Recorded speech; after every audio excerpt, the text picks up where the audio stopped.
ल हेर्नुहोस् है यो कटारे गोलाइदेखि मुनतिर रेसीको छेउमा यो त टोटल बाटो कोल्याप्स छ। यहाँदेखि बाटो छँदै छैन। त्योभन्दा पनि अझै ठुलो पहिरो माथि गएछ कटरेमा, तर त्यहाँसम्म हामी जान सक्दैनौँ। र एउटा अल्टरनेटिभ बाटो थियो पाखिम भएर लाभा भएर सिलगढी जाने, त्यो पनि एकदमै बर्बाद भएको छ।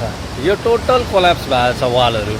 त्यसले गर्दा चाहिँ अब सिलगढी जानु जुन अल्टरनेटिभ हाइवे छ यो चाहिँ टोटली कोल्याप्स भइसकेको छ। हेर्नुहोस् यी उपाय केही छैन। यहाँ पर बाटो थियो, यहाँबाट बाटो थियो, यी बाटो छुट्यो, वालहरू सबै धस्कियो। यी हेर्नुभयो त।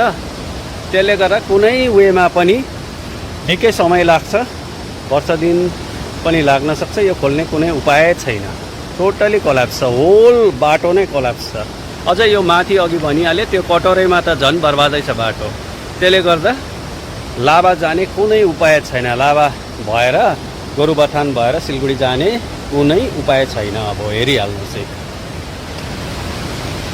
यतापट्टि चाहिँ तपाईँको रेसी पर्छ भने यो बाटो भएर आएर चाहिँ यहाँबाट चाहिँ लाभा भएर गोरुबथान निस्केर जाने गर्थ्यो नि, त्यो टोटल ब्लक छ। अब मान्छेहरू कालिम्पोङ जाने पनि यो बाटो थियो, कालिम्पोङ पेदुङ है छेउछेउको अलगढाहरू जाने टोटली ब्लक छ।